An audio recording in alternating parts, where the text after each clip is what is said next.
नमस्कार, सुप्रभात।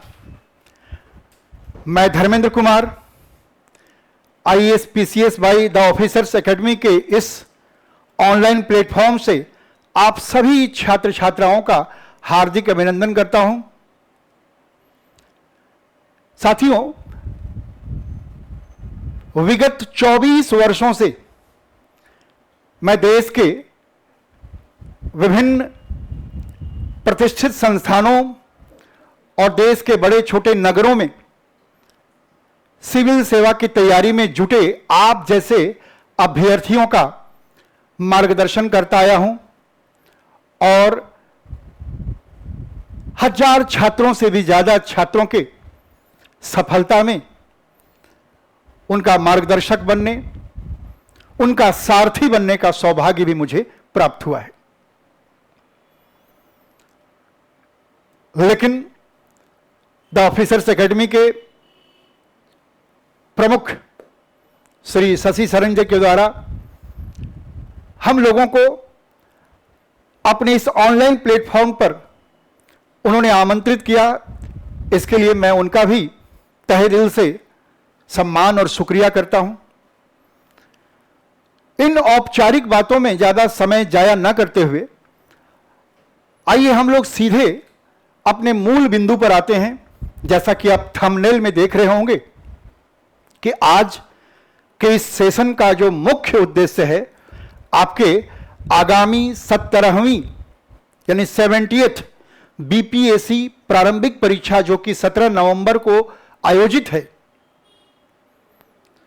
और निर्धारित समय पर ही होने की पूरी संभावना है, तो ऐसे में बचे हुए समय का हम स्वर्णिम उपयोग करते हुए कैसे अपने विषय को इस प्रकार तैयार करें, कैसे उस तैयारी को हम और तरासें ताकि हमारी सफलता सुनिश्चित हो सके, इन्हीं रणनीतियों को लेकर के मैं आपके सामने उपस्थित हुआ हूं। मैं आपको विश्वास दिलाता हूं, विगत 24 वर्षों का जो मेरा अध्यापन अनुभव है उससे निसंदेह आपको लाभ मिलेगा और आगामी प्रारंभिक परीक्षा की तैयारी में आपको भी अपनी रणनीति तय करने में, अपनी तैयारी को अंतिम रूप देने में जरूर सहायता मिलेगी। जैसा कि आपने देखा होगा कि हम इस थंबनेल में 3 शिक्षकों का चित्र समाहित किया गया है, जिसमें सम्मानित श्री शशि सरन जी हैं। हमारे दूसरे मित्र भी हैं जो इतिहास विषय के लिए एक लंबे समय से छात्र छात्राओं को अपना अनुभव साझा कर रहे हैं।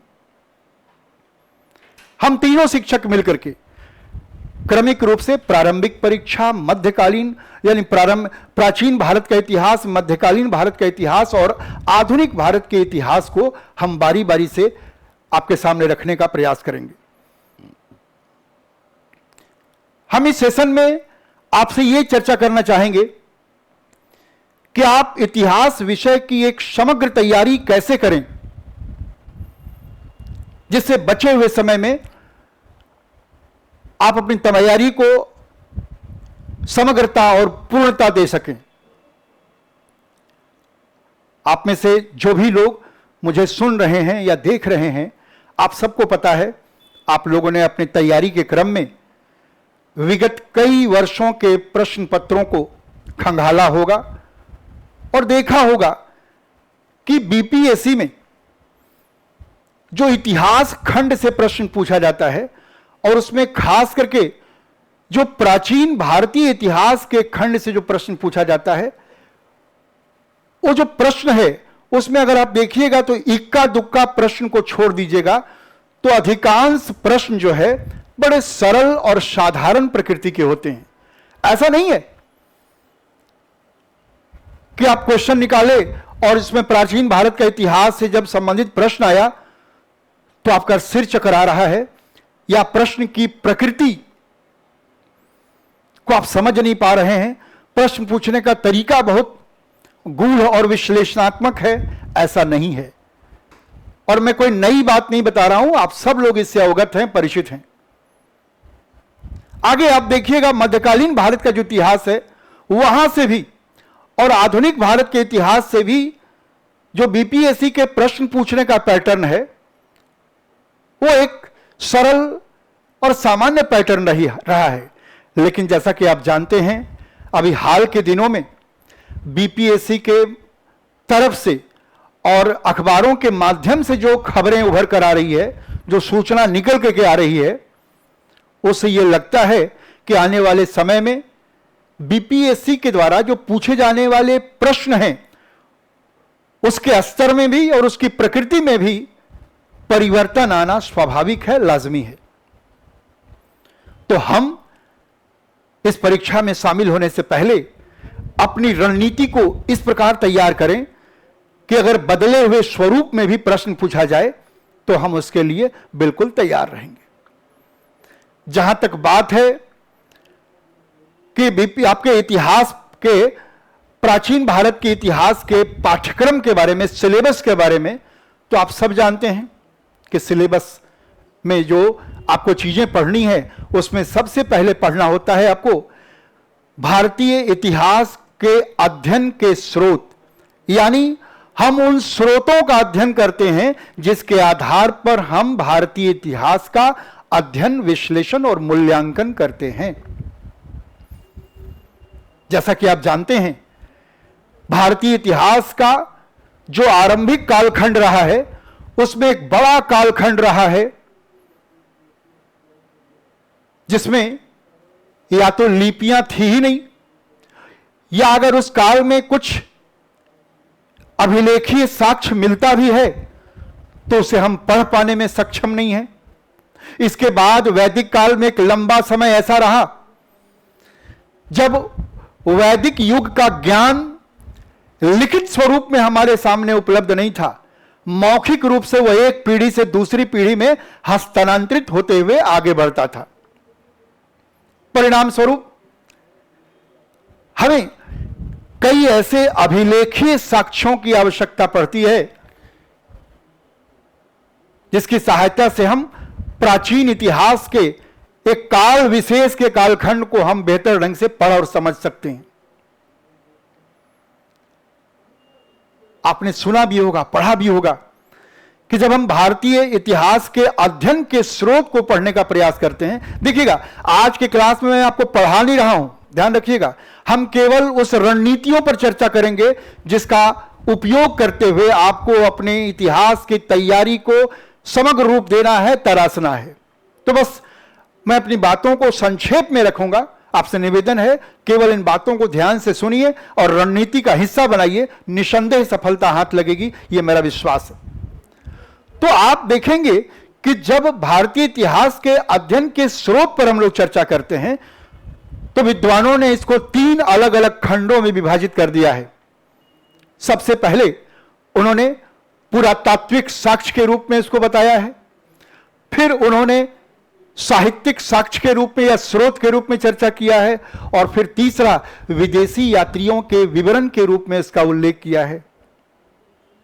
इन तीनों स्रोतों से प्राप्त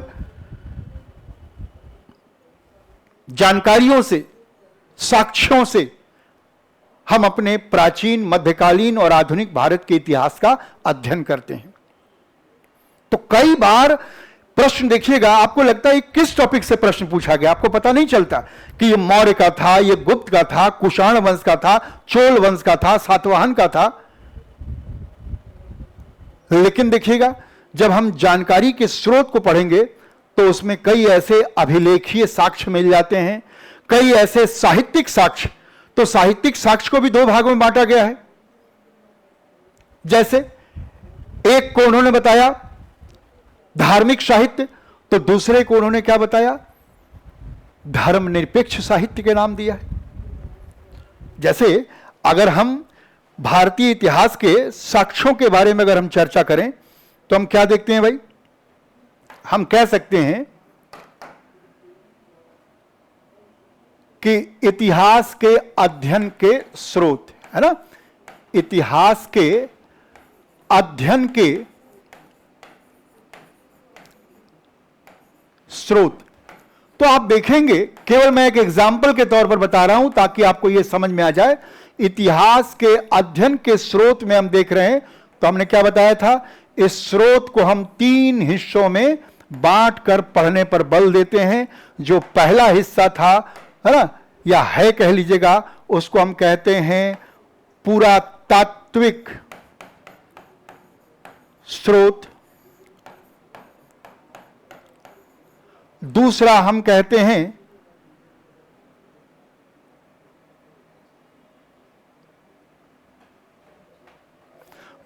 कह लेंगे साहित्यिक स्रोत, और तीसरा हम लोग कह लेते हैं विदेशी यात्रियों का विवरण। विदेशी यात्रियों का विवरण। आप देखेंगे कि मैं आपसे बता रहा था कि जो साहित्यिक स्रोत है, इसको हम लोग 2 भागों में बांट लेते हैं। एक को हम कहते हैं धार्मिक स्रोत, और दूसरे को हम कह लेते हैं धर्मनिरपेक्ष या लौकिक साहित्य या स्रोत। आप देखेंगे धार्मिक स्रोत के अंतर्गत हम लोगों को वेद पढ़ लेना है, ब्राह्मण पढ़ लेना है, आरण्यक के बारे में जान लेना है, उपनिषद के बारे में पढ़ लेना है। इसके अलावा वेदांग के बारे में पढ़ लेना है। इसके अलावा हमें 2 महाकाव्यों के बारे में, रामायण और महाभारत के बारे में भी देख लेना है।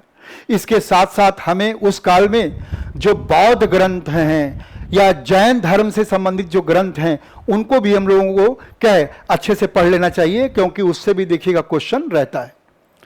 बिल्कुल। इसके अलावा आप जो देखेंगे कि लौकिक स्रोत, जो लौकिक स्रोत है या जिसको हम धर्मनिरपेक्ष स्रोत कहते हैं, यानी वैसे ग्रंथ जिनका धर्म से संबंध नहीं हो, उसको हम धर्मनिरपेक्ष या लौकिक ग्रंथ कहते हैं। जैसे मेगास्थनीज की इंडिका हो गई, कौटिल्य का अर्थशास्त्र हो गया, कल्हण की राजतरंगिणी हो गई, विशाखदत्त का मुद्रा राक्षस हो गया। तो ऐसे कई ऐसे हमें ग्रंथ मिलते हैं जिसका वास्तव में धर्म से संबंध तो नहीं है, लेकिन उस काल की सामाजिक, आर्थिक, राजनीतिक और क्या है, सांस्कृतिक गतिविधियों के बारे में हमें पर्याप्त जानकारी मिलती है उससे, इसलिए क्वेश्चन पूछा जाता है उससे। आप विगत वर्षों के प्रश्न में देखिएगा, ये प्रश्न आपको मिलेगा। इसके अलावा बात आती है विदेशी यात्रियों का विवरण। तो आप देखिएगा विदेशी यात्रियों में अगर आप देखें तो मेगास्थनीज का भी नाम आता है,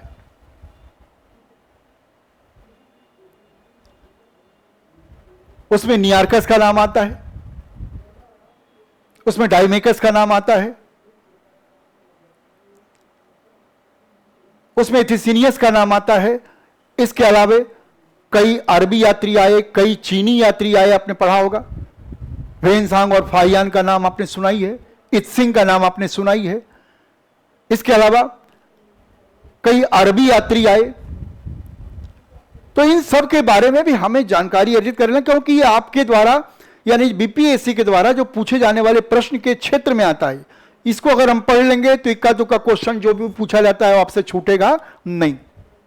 इसके अलावा जब हम लोग पहला टॉपिक क्या पढ़ते हैं इतिहास में, प्राचीन भारत के इतिहास में, इतिहास के अध्ययन का स्रोत। दूसरा हम लोग पढ़ लेते हैं इसमें क्या भाई, तो इसमें हम लोग पढ़ लेते हैं प्रागैतिहासिक काल। हम आप लोगों को अलग अलग टॉपिक भी पढ़ाएंगे, लेकिन आज की कक्षा में नहीं। प्रागैतिहासिक काल का जब हम लोग अध्ययन करेंगे तो जैसा कि आप जानते हैं प्रागैतिहासिक काल को भी 3 कालखंडों में बांट करके पढ़ा जाता है। पूरा पाषाण काल, मध्य पाषाण काल और नव पाषाण काल। फिर हम पूरा पाषाण काल चूंकि बहुत लंबा है तो अध्ययन की सुविधा के लिए हम उसको भी 3 भागों में बांट लेते हैं कि निम्न पूरा पाषाण काल, मध्य पूरा पाषाण काल और उच्च पूरा पाषाण काल। फिर हम ये जानने का प्रयास करेंगे कि पाषाण काल में जो मानव का पूर्वज था वो किस अवस्था का प्राणी था। वो रामापिथेकस था, वो ऑस्ट्रेलोपिथेकस था, या वो निएंडरथल था, या फिर वो होमो सेपियंस था, या कोई और। ये क्वेश्चन आया हुआ है कि पाषाण काल में मानव का पूर्वज किस अवस्था का प्राणी था, हम आपको बताएंगे आपको। इसके अलावा जब हम प्रागैतिहासिक काल को पढ़ लेते हैं, इसके बाद हम चले आते हैं किसमें, हम हड़प्पा सभ्यता और संस्कृति के बारे में आते हैं। हालांकि सुन लीजिए, अगर आप बीपीएससी के प्रश्न पत्र को देखिएगा तो हड़प्पा से बहुत कम प्रश्न पूछा जाता है। लेकिन इसका मतलब यह नहीं कि हम हड़प्पा को छोड़ देंगे, लेकिन ध्यान रखिएगा, मैंने देखा है दिल्ली में भी तैयारी कराते समय या इलाहाबाद में जब हम लोग पढ़ा रहे थे उस समय भी, कि बच्चों को बहुत भारी भरकम चीजें पढ़ा दी जाती हैं। और जैसा कि आप जानते हैं हड़प्पा सभ्यता में पढ़ना भी बहुत कुछ है, चूंकि हड़प्पा सभ्यता की लिपि को पढ़ा नहीं जा सका है, अतः वहां अलग अलग हड़प्पाई स्थलों से खुदाई के दौरान जो प्राप्त पुरातात्विक साक्ष्य है, चाहे वो सील हो, मुहर हो, मुद्राएं हो, मूर्तियां हो, या पत्थर पर चित्रकारी की गई हो, यह सब वहां अध्ययन का स्रोत है। इसके अलावा हड़प्पा के अलग अलग नगरों से उत्खनन के दौरान, खुदाई के दौरान क्या क्या मिला है, यह भी आपके अध्ययन सामग्री का हिस्सा हो जाता है और कहीं ना कहीं आपके अध्ययन को बहुत बोझिल बना देता है। लेकिन ध्यान रखिएगा, इतनी गहराई से हड़प्पा से क्वेश्चन नहीं पूछता। हड़प्पा सभ्यता के बारे में आप अगर सतही अध्ययन भी कर लेते हैं तो आपका काम चलेगा। यहां तक कि अगर क्वेश्चन के पैटर्न में बदलाव भी आ रहा है तो ऐसा नहीं है कि आपके अध्ययन सीमा के बाहर से क्वेश्चन पूछा जाएगा। आप जितना पढ़ते हैं पर्याप्त है। इसके बाद हम लोग आ जाते हैं वैदिक काल में। वैसे मैं आपकी सुविधा के लिए मैंने क्या किया है, आपकी सुविधा के लिए हमने इसको पीपीटी में, है ना, पीपीटी के माध्यम से आपके सामने रखने का प्रयास किया है ताकि आपको भी इसके बारे में, है ना, समग्रता के साथ बताया जा सके और आप भी इसको जान सके समग्रता के साथ। तो आप देखिएगा कि सबसे पहले जैसा मैंने बताया आपको कि भारतीय इतिहास के, है ना, स्रोत, आप इसको ऐसे लिख सकते हैं कि भारतीय इतिहास के अध्ययन के स्रोत, है ना, इसको हम अगर लिख दें अध्ययन के स्रोत तो ज्यादा बढ़िया होगा ये। तो आपको मैंने बताया इसके बारे में संक्षेप में, फिर प्रागैतिहासिक काल के बारे में मैंने बताया आपको, फिर आपसे चर्चा किया हड़प्पा सभ्यता और संस्कृति के बारे में। तो हड़प्पा का आप क्या पढ़ लेंगे, आपको केवल इतना पढ़ लेना चाहिए कि हड़प्पा के प्रमुख स्थल कौन कौन हैं। तो देखिएगा हड़प्पा के प्रमुख स्थलों में आमतौर पर जो बच्चे पढ़ते हैं वो याद नहीं रख पाते कि हड़प्पा में बहुत सारे स्थल खोजे गए, लेकिन नगरीय सभ्यता का दर्जा किनको किनको दिया गया। तो देखिएगा पढ़ाते समय हम लोग एक छोटी सी कोडिंग का इस्तेमाल करते हैं। वो क्या है भाई, वो है हम कब चलें, हम कब चलें धौलावीरा, हम कब चले धौलावीरा। आप इस केवल छोटे से, है ना, पंक्ति को याद रखिएगा। इसमें आप देखिएगा आपको हा से क्या हो गया, यहां हा से हड़प्पा हो गया, है ना, मा से मोहनजोदड़ो हो गया, इसके बाद का से कालीबंगा हो गया, ब से बनावली या बनवाली, इसके बाद च से चानूदड़ो, ल से लोथल हो गया, और धौलावीरा अपने आप में पूरा नाम है ही। इनको ही नगरीय सभ्यता का दर्जा दिया गया है। तो आपसे निवेदन यह होगा कि आप केवल इन प्रमुख शहरों के बारे में, ये कहां अवस्थित है, किस नदी के किनारे है, इसका उत्खनन किसने किया था, और इक्का दुक्का देख लीजिएगा कि भाई जो महत्वपूर्ण फाइंडिंग्स है वो कहां से मिली। जैसे देखिएगा डांसिंग गर्ल, कांसे की बनी हुई नर्तकी की मूर्ति कहां से मिली है। स्वाभाविक है, आप पढ़ लिए होंगे, आप बिल्कुल इस पर क्या कंठस्थ हो गया होगा कि ये धौलावीरा से मिला है।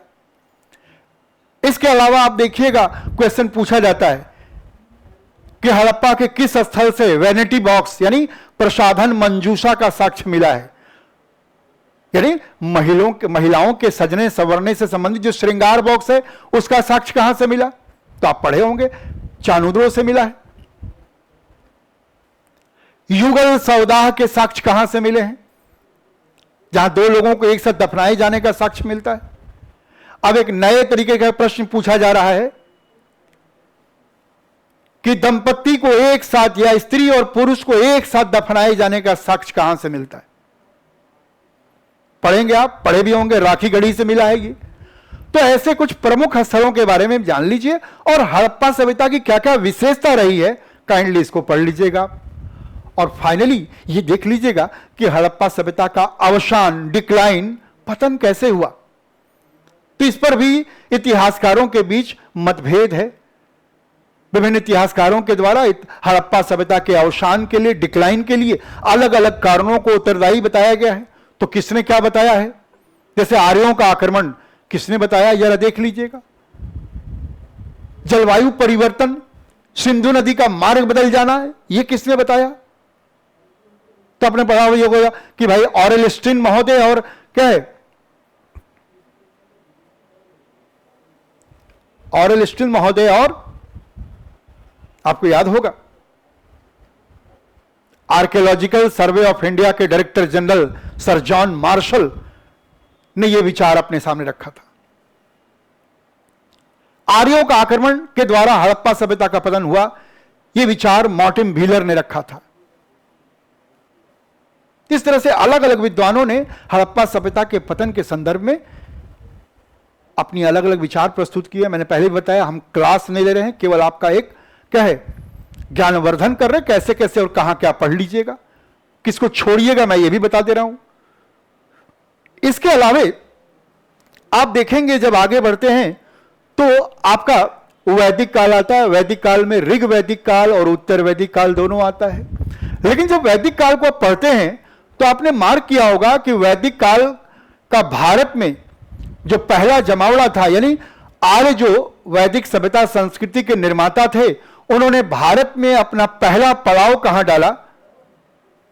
तो आपने पढ़ा होगा सप्त सैंधव प्रदेश, यानी सिंधु सहित 7 नदियों का जो बहाव स्थल था वही क्षेत्र था, यानी सिंधु, सतलज, व्यास, रावी, चिनाब और झेलम।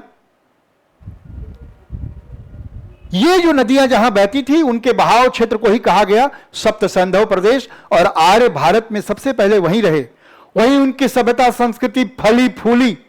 बाद के काल में उनका विस्थापन जो है नीचे की ओर हुआ, जिसको आप ब्रह्मावर्त के नाम से जानते हैं। फिर आप और नीचे चले आते हैं गंगा यमुना दोआब के पास, तो वो ब्रह्म ऋषि प्रदेश के नाम से जाना जाता है। लेकिन फिर आपने देखा होगा उत्तर वैदिक काल में, लेटर वैदिक पीरियड में, जो आज वर्तमान उत्तर बिहार है, उस ओर वैदिक आर्यों का विस्थापन होता है। और वैदिक आर्यों का ये जो विस्थापन है, यहीं से आपसे बिहार में प्रश्न पूछे जाते हैं। यानी मेरा मानना है, हमने जो विश्लेषण किया उसके अनुसार ऋग्वैदिक काल का संबंध चूंकि बिहार की भूमि से नहीं था, इसलिए वहां से क्वेश्चन कम पूछे जाते हैं। लेकिन उत्तर वैदिक काल से देखिएगा अक्सर प्रश्न आपसे पूछ लिया जाता है। और उत्तर वैदिक काल के साथ साथ लगे हाथ आप देखिएगा, ठीक उत्तर वैदिक काल के अंतिम समय में महाजनपद का काल आता है।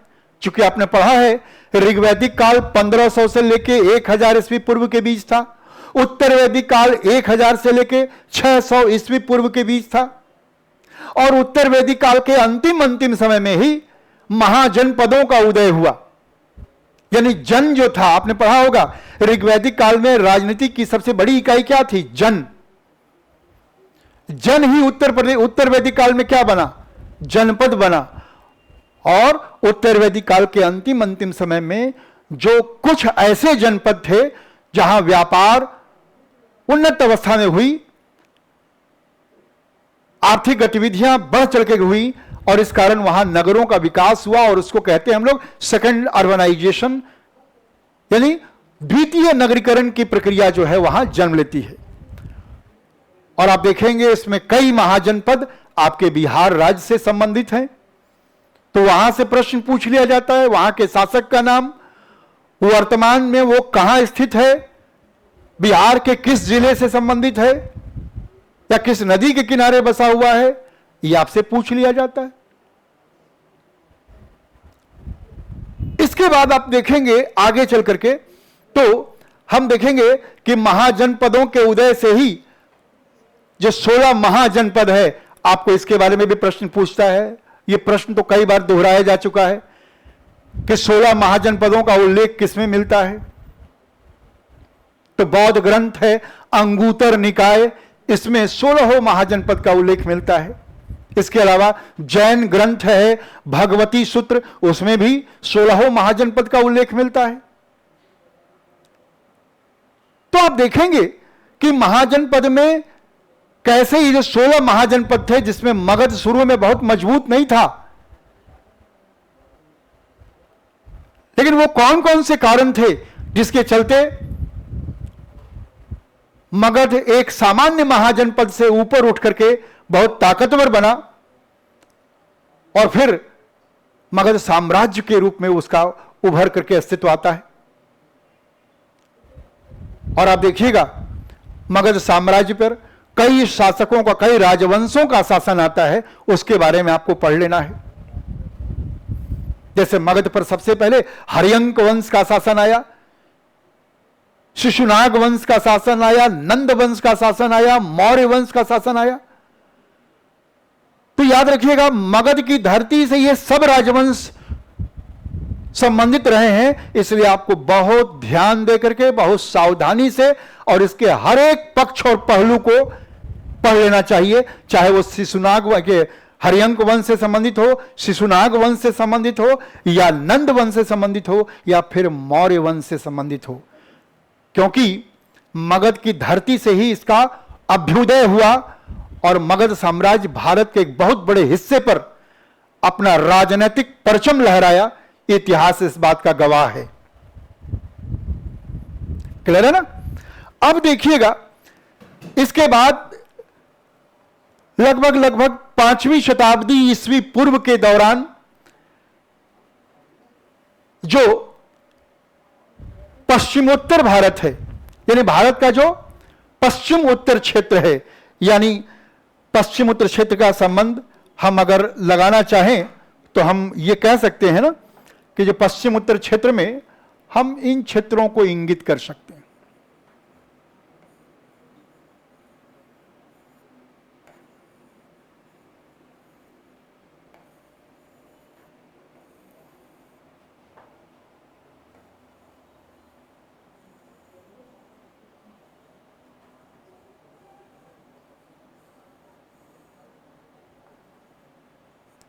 आप देखेंगे कि ये जो क्षेत्र है,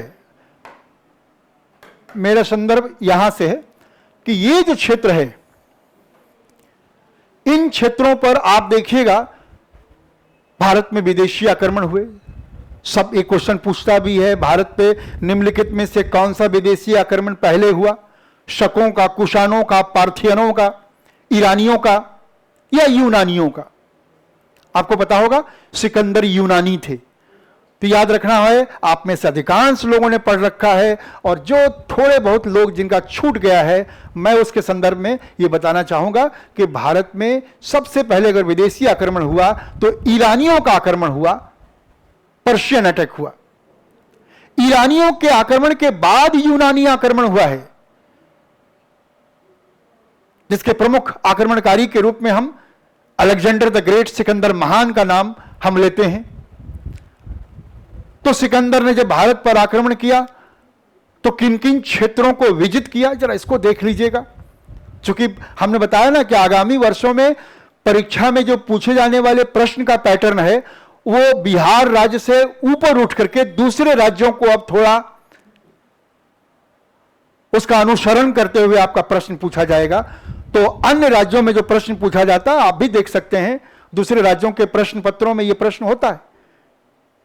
जब सिकंदर भारत आया तो इस क्रम में उसने भारतीय उपमहाद्वीप के किस क्षेत्र पर अधिकार जमाया? मगध के शासक चंद्रगुप्त का संघर्ष किस नदी के किनारे हुआ था? उस युद्ध को किस युद्ध के नाम से जानते हैं?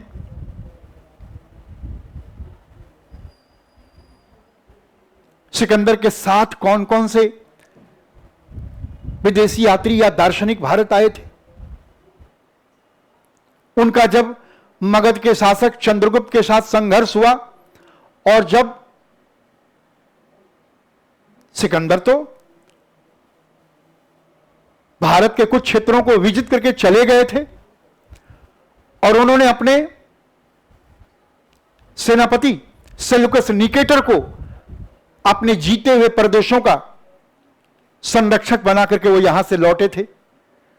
फलस्वरूप जो संघर्ष होता है वो चंद्रगुप्त मौर्य की सेना और सेल्यूकस निकेटर की सेना के बीच होती है, जिसमें सेल्यूकस निकेटर की हार होती है, और हार के परिणाम स्वरूप जो संधि होता है उनके शर्तों के तहत कई महत्वपूर्ण चीजें हैं जिसका आप अध्ययन कर लेंगे।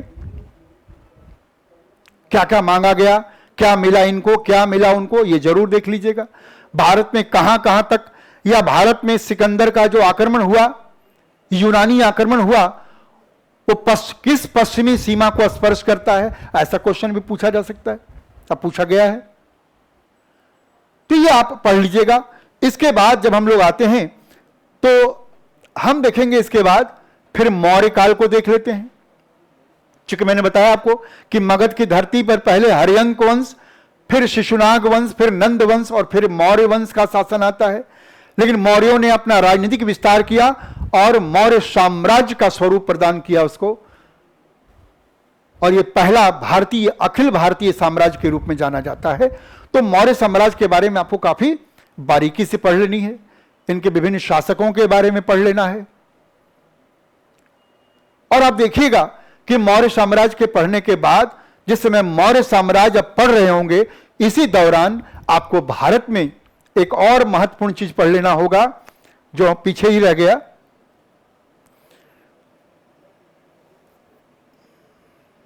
है ना, वो था, आप देखेंगे यहां पर, वो था धार्मिक आंदोलन। ठीक है ना, धार्मिक आंदोलन के अंतर्गत हमें उस समय, चूंकि आपको पता होगा कि उत्तर वैदिक काल आते आते जो भारत में वैदिक धर्म था उसमें ढेर सारी कुरीतियां समाहित हो गई थी। अब वर्ण व्यवस्था जाति व्यवस्था में परिवर्तित हो गई थी, अब ऊंच नीच का भेदभाव होने लगा था, समाज में कई लोगों को अब अस्पृश्य समझा जाने लगा था। इस भेदभाव ने कई लोगों को उनके धार्मिक अधिकार भी छीन लिए थे।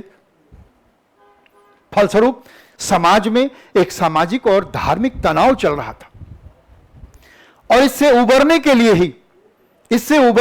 ही इस समय धार्मिक आंदोलन शुरू हुआ। तो आप कहेंगे कि सर ये धार्मिक आंदोलन था या अलग धर्म था?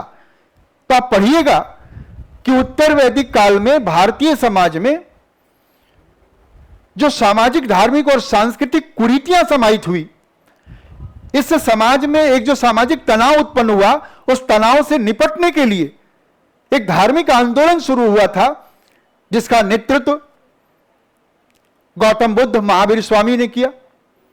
बाद में उनके अलग विचारों को जब जन समर्थन मिलने लगा, अधिक से अधिक लोग उनके विचारों से प्रभावित और प्रेरित होने लगे, तब उसने एक स्वतंत्र धर्म का रूप लिया, तब उसने एक स्वतंत्र धर्म का अस्तित्व ग्रहण कर लिया। तो आप देखेंगे कि आपको बौद्ध धर्म को, चूंकि आप देखेंगे बौद्ध धर्म में गौतम बुद्ध का जो जन्म हुआ है वो तो उत्तर प्रदेश में हुआ, आधुनिक उत्तर प्रदेश में, लेकिन उनका कर्म क्षेत्र जो है बड़े पैमाने पर बिहार रहा है। ठीक उलट कि महावीर स्वामी का जन्म बिहार में हुआ, लेकिन उनका कर्म भूमि जो रहा है वो उत्तर प्रदेश और आसपास के क्षेत्रों में रहा। तो महावीर स्वामी और गौतम बुद्ध के बारे में, बौद्ध ग्रंथ, बौद्ध दर्शन के बारे में आपको अच्छे से पढ़ लेना है। चारों बौद्ध संगतियों के बारे में, जैन सम्मेलनों के बारे में पढ़ लेना है। उसमें क्या कुछ महत्वपूर्ण घटनाक्रम घटा वो भी पढ़ लेना चाहिए आपको। इसके बाद देखेंगे तो गुप्त काल आता है, और गुप्त काल से प्रश्न बहुत गहराई से नहीं पूछता, शुरुआती प्रश्न ही यानी आधारभूत प्रश्न ही पूछ लिया जाता है। या तो समुद्रगुप्त के बारे में पूछ लिया जाता है, या चंद्रगुप्त द्वितीय के बारे में पूछ लिया जाता है। अभी हम लोग देखेंगे कुछ एक प्रश्न को लेकर के कि जिसमें पूछा गया है कि निम्नलिखित में से किसने अपने भाई की हत्या करके गुप्त की गद्दी को हथिया लिया था। तो आप पढ़ेंगे कि समुद्रगुप्त के ही पुत्र थे रामगुप्त, और उनके ही बेटे थे चंद्रगुप्त, जिनको विक्रमादित्य कहा गया। लेकिन रामगुप्त अयोग्य थे। और भी इसके बारे में कहानी है, बड़ा आपको सुनकर आनंद भी आता होगा। लेकिन इस अयोग्यता के कारण जो चंद्रगुप्त द्वितीय थे, जिनको बाद में विक्रमादित्य की उपाधि मिली, उन्होंने अपने भाई रामगुप्त की हत्या करके एक तरह से सत्ता बल अपहार कर लिया, यानी एनक्रोचमेंट ऑफ पावर कर लिया उन्होंने। तो गुप्तों के काल में फिर देखिएगा हूणों का आक्रमण होता है, उसके बारे में थोड़ा प्रश्न पूछ लेगा आपसे। रही बात, कई बार अगर क्वेश्चन सेटर थोड़ा लीक से हटकर प्रश्न अगर पूछना चाहता है तो वो गुप्तोत्तर काल में, यानी गुप्त काल के अवसान के बाद उत्तर भारत में और दक्षिण भारत में जो छोटे छोटे स्वतंत्र राज्य हुए या छोटे छोटे राजवंशों का उदय हुआ, उसके बारे में देखिएगा प्रश्न पूछा जा सकता है। ठीक उसी प्रकार मौर्य साम्राज्य के पतन के बाद जो मौर्योत्तर काल आया है ना, मौर्य साम्राज्य के पतन के बाद आप देखेंगे जो मौर्योत्तर काल आता है, तो इस मौर्योत्तर काल में आप देखेंगे, पढ़ा भी होगा आपने, कि मौर्य काल के बाद फिर से भारत में ब्राह्मण वंशों का, ब्राह्मण धर्म का प्रादुर्भाव हुआ, ब्राह्मण वंशों का अभ्युदय हुआ। और उसी क्रम में शुंग वंश का नाम लिया जाता है, उसी क्रम में कण्व वंश का नाम लिया जाता है, उसी क्रम में सातवाहन वंश का भी नाम लिया जाता है। और उसी कालखंड में आप देखिएगा कुषाण और शकों का भी नाम लिया जाता है। तो मौर्योत्तर काल में आप देखेंगे शुंग है, कण्व है, इंडो ग्रीक जिसको हम लोग हिंद यवन कहते हैं, सातवाहन है, कुषाण है ना, शक है, पार्थियन है, नाग वंश और इक्ष्वाकु वंश का अस्तित्व आता है, जिसके बारे में आपसे प्रश्न पूछा जा सकता है। ठीक है ना।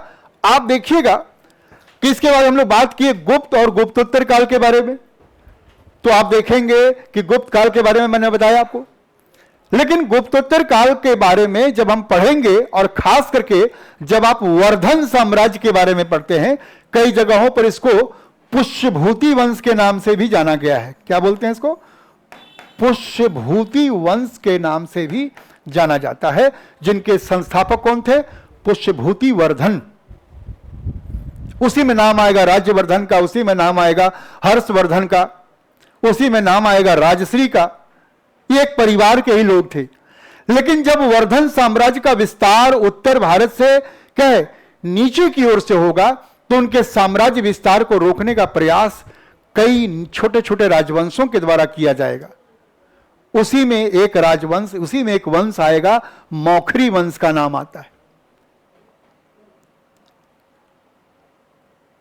आप देखिएगा इसी दौरान आप देखेंगे कि हमने बताया ना कि गुप्त काल के बाद अगर भारत की धरती पर, यानी आप ऐसे देखिए कि गुप्त, जैसे अगर हम इस चित्र को थोड़ा सा ऊपर कर दें, है ना, तो आप देखेंगे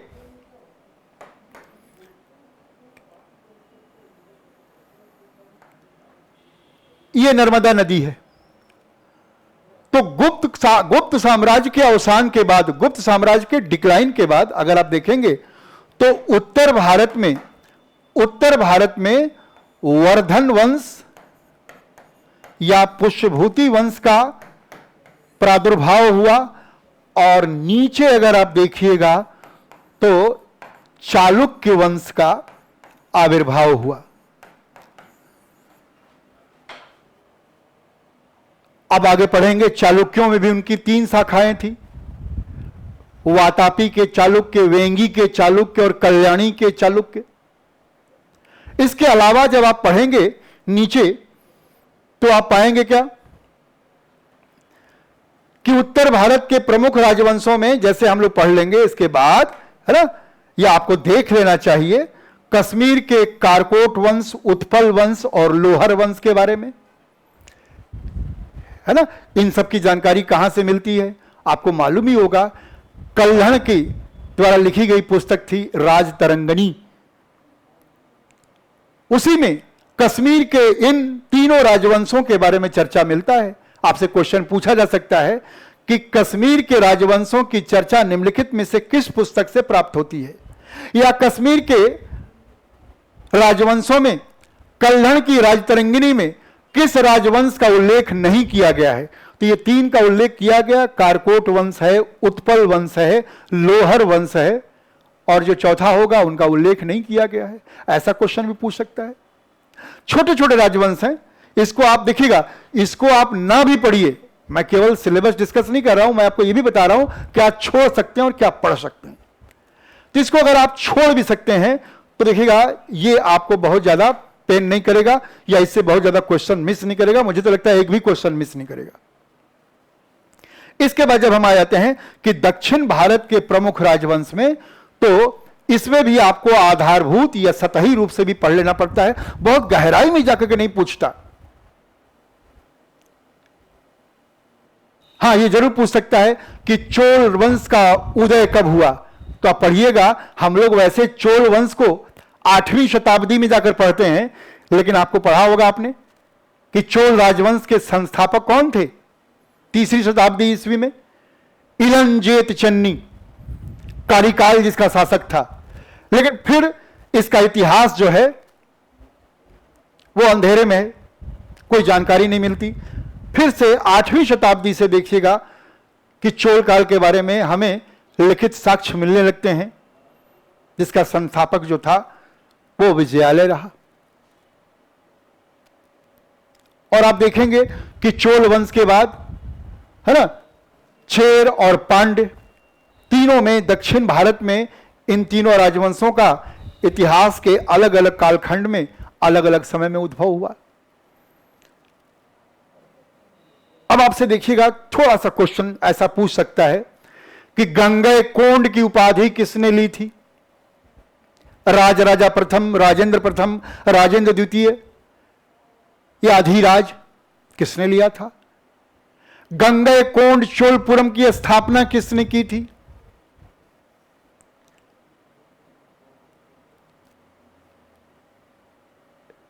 किसने किसको हरा करके गंगैकोंड की उपाधि ली?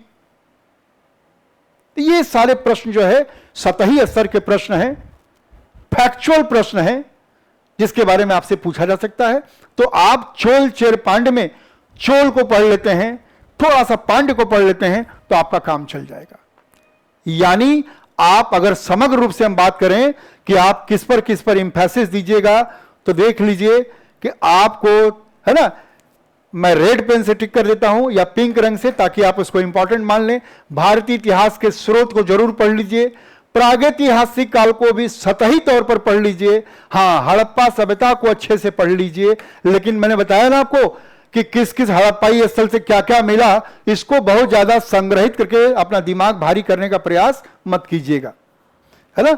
इसके बाद मैंने आपको बताया था कि वैदिक काल में, ऋग वैदिक काल से आपसे प्रश्न कम है, उत्तर वैदिक काल को बढ़िया से पढ़ लेना चाहिए आपको। इसके अलावा आप देखिएगा एकदम बिल्कुल बौद्ध और जैन को खूब बढ़िया से पढ़ लीजिए। वैसे महाजनपद जिनका संबंध मगध से है ना, जिनका संबंध मगध से है,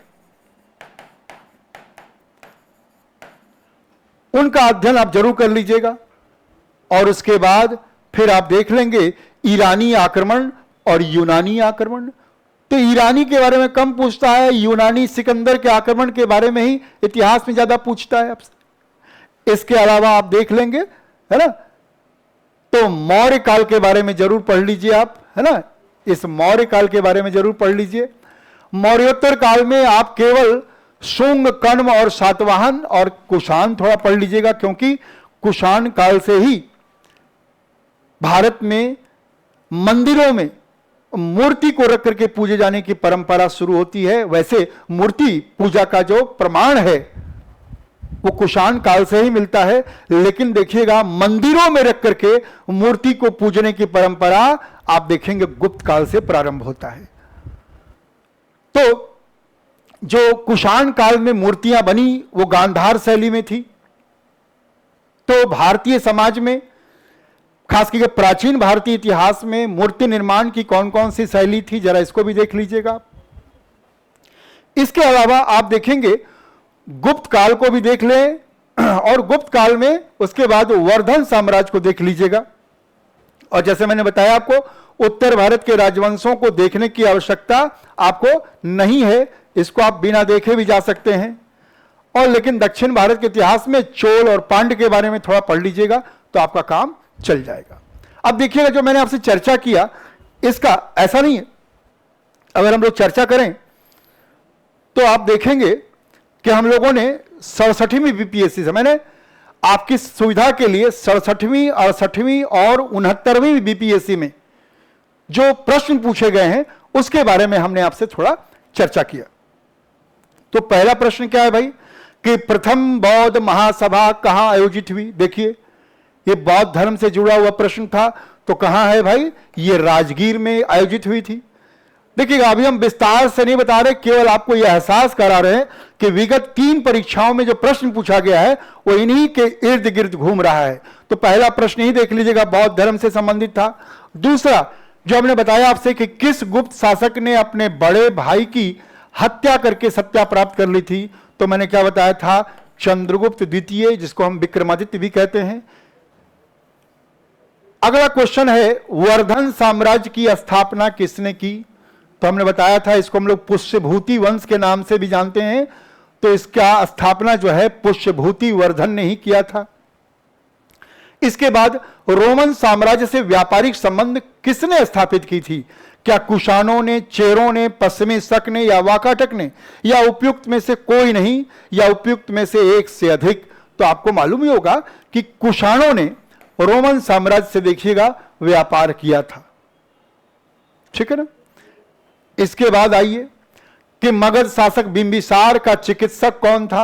आप पढ़िएगा, हमने बताया था कि मगध की धरती पर कई राजवंशों का उदय हुआ, जिसमें हर्यंक वंश थे, शिशुनाग वंश थे, नंद वंश थे, मौर्य थे। तो यहां जो प्रश्न पूछा गया बिंबिसार के बारे में,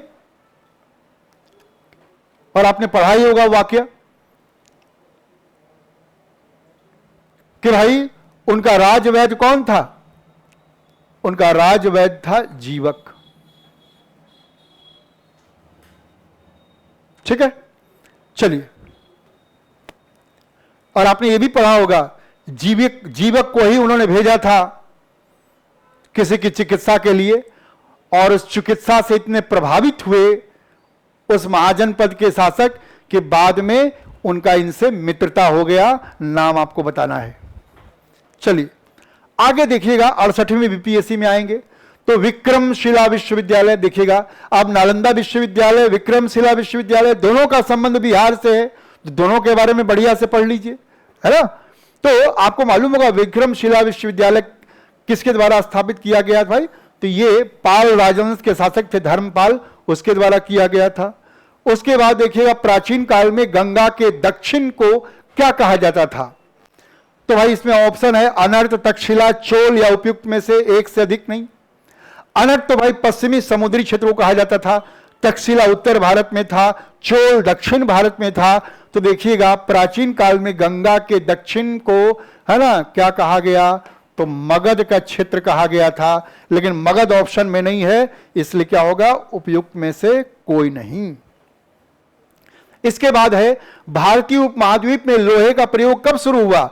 9000 वर्ष ईस्वी पूर्व, 12000 वर्ष पूर्व, 6000 वर्ष ईस्वी पूर्व। उपयुक्त में से एक। आप जानते हैं कि भारतीय उपमहाद्वीप में लोहे का पहली बार अगर साक्ष्य, लोहे के उपयोग का अगर साक्ष्य मिलता है तो वो क्या है? गांधार प्रदेश से मिलता है, और वो 1000 वर्ष ईस्वी पूर्व का ये साक्ष्य है। लेकिन अगर हम गंगा यमुना की घाटी में, यानी गंगा यमुना के दोआब के क्षेत्र की बात करें, तो वहां लोहे का प्रयोग का साक्ष्य जो है वो 800 वर्ष ईस्वी पूर्व का पाया गया है। यानी इसका ऑप्शन क्या हो जाएगा भाई? इसका भी ऑप्शन क्या हो जाएगा? उपयुक्त में से कोई नहीं। अब आ जाइए क्वेश्चन नंबर 4।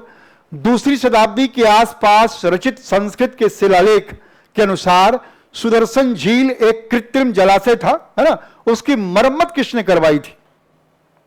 तो ये तो भाई पढ़ाई होगा, आपने बहुत बार पढ़ा होगा, क्वेश्चन भी कई बार आया, रुद्रदामन था, ठीक है ना। तो आंसर क्या होगा इसका? सी। अगला है झांसी के पास देवगढ़ का मंदिर, तो देवगढ़ का दशावतार मंदिर है। और इलाहाबाद के पास गढ़वा मंदिर में बनी मूर्तियां किस कला के महत्वपूर्ण अवशेष हैं? मौर्य कला के हैं, गुप्त कला के हैं, राष्ट्रकूट कला के हैं, या उपयुक्त में से कोई नहीं? झांसी और क्या है, देवगढ़ का जो मंदिर है वो निसंदेह रूप से क्या है, गुप्त काल का है। तो आंसर इसका क्या हो जाएगा? बी। अब लास्ट है 69वीं बीपीएससी में, भारतीय कला में स्तूप, चैत्य और विहार का निर्माण निम्नलिखित में से किससे संबंधित है? शैव, आजीवक, वैष्णव या बौद्ध? तो आप जानते ही हैं कि इसका संबंध किससे है भाई? बौद्ध। ठीक है ना। इसके अलावा आप देखिए अगला क्वेश्चन कि भारतीय हस्तशिल्प के संदर्भ में बिहार में सुजिनी, देखिए जब प्रश्न आया था तो लोग परेशान हो गए थे। सुजिनी क्या है? तो एक प्रकार की कढ़ाई की शैली है जिसको सुजिनी कहा गया। तो आंसर क्या है भाई इसका? डी। इसके बाद देखेंगे कि बिहार में विक्रमशिला विश्वविद्यालय के संबंध में निम्नलिखित कथनों पर विचार कीजिए। तो क्या यह बिहार के वर्तमान बांका जिले में स्थित है? इसकी स्थापना पाल वंश के राजा गोपाल प्रथम ने की थी। बौद्ध धर्म का वज्रयान संप्रदाय यहां फला फूला। यहां खगोल, है ना, विज्ञान, तर्क शास्त्र, कानून, व्याकरण और दर्शन जैसे अन्य विषय भी पढ़ाए जाते थे। और पूछा गया है कि कौन से कथन गलत हैं? यहां गलत पूछा गया। तो आप ध्यान रखिएगा कि यहां गलत जो पूछा गया वो कौन सा कथन गलत है। तो क्या कहेंगे हम लोग? कौन सा कथन गलत है? तो देखिएगा यहां जो गलत है, ऊपर का दोनों कथन गलत है, क्योंकि यह वर्तमान में बांका जिले में नहीं है, ये भागलपुर जिले में है। और अभी मैंने थोड़ी देर पहले बताया कि पाल वंश के राजा क्या है, गोपाल नहीं धर्मपाल थे जिसने इसकी स्थापना की। तो ये क्वेश्चन क्या हो जाएगा? आंसर क्या है भाई इसमें, है ना, कि कौन से कथन गलत हैं? तो 1 और 2 कथन जो है वो क्या है भाई, इसमें गलत है। क्लियर हो गया ना ये? अब देखिएगा बोधिसत्व पद्म पाणी की पेंटिंग स्थित है बादामी में, बाग में, एलोरा में, अजंता में। तो आप देखिएगा कि बोधिसत्व पद्म पाणी की जो पेंटिंग है हम आपको विस्तार से कक्षा के कार्यक्रम में बताएंगे, है ना। इसका संबंध जो है अजंता के गुफा से है। तो आंसर हो गया डी। एक क्वेश्चन और है कि निम्नलिखित कथनों पर विचार कीजिए। फाहियान एक चीनी तीर्थयात्री था जो हर्ष के शासनकाल में भारत आया था। ह्वेनसांग एक चीनी बौद्ध भिक्षु थे जिन्होंने चंद्रगुप्त द्वितीय के शासनकाल के दौरान भारत का दौरा किया था। उपयुक्त में से कौन सा कथन सही है? 1 और 2 दोनों सही हैं, केवल 1 सही है, केवल 2 सही है, या उपयुक्त में से कोई सही नहीं है? तो भाई आप जानते हैं कि फाहियान जो था वो क्या है? फाहियान जो था वो चंद्रगुप्त द्वितीय के शासनकाल में भारत आए थे। वो चंद्रगुप्त द्वितीय के शासनकाल में भारत आए थे। और ह्वेनसांग जो थे वो बौद्ध भिक्षु थे और वो हर्षवर्धन के शासनकाल में भारत आए थे, है ना, जो कि पुष्यभूति वंश का शासक था हर्षवर्धन। तो ये दोनों कथन क्या है भाई? गलत है। यानी कौन सही है? तो कोई भी सही नहीं है। तो देखिएगा इसमें से हमने लगभग एक क्वेश्चन और है, ये इसको सुमेलित करना है ना, कि चरक का संबंध किससे था, ब्रह्मगुप्त का संबंध किससे था, वराहमिहिर का संबंध किससे था, विशाखदत्त का संबंध किससे था। तो आप जानते हैं चरक जो थे वो चिकित्सक थे, ब्रह्मगुप्त जो थे वो गणितज्ञ थे, मैथमेटिशियन थे, वराहमिहिर ज्योतिष थे और विशाखदत्त नाटककार थे। यानी इसको देखिएगा तो बी आंसर सही होता है। यानी मेरे इस प्रश्न का उत्तर ऐसा नहीं था उद्देश्य केवल आपको ABCD उत्तर बताना। मेरा उद्देश्य यह था कि विगत 3 वर्षों में बीपीएससी में प्राचीन भारत के इतिहास से जो प्रश्न पूछा गया है उसमें मैंने सारे प्रश्नों को लिया था। तो जो प्रश्न पूछा जा रहा है उसमें प्रश्न का जो क्षेत्र है वो कहां है, बस केवल इसको आपको साइट करना था और यही बताना था। तो मुझे उम्मीद है कि प्राचीन भारत के इतिहास में 17वीं बीपीएससी में आपको क्या और कहां तक पढ़ लेना चाहिए इसके बारे में आपको एक क्या संक्षिप्त जानकारी मिल गई होगी। और इसके आधार पर आप अपने प्राचीन भारतीय इतिहास के तैयारी को तराश पाएंगे, ऐसा मेरा पूरा विश्वास है। और परीक्षा में आप अपना बेहतर से बेहतर प्रयास करेंगे, ऐसी मेरी शुभकामनाएं भी हैं। धन्यवाद।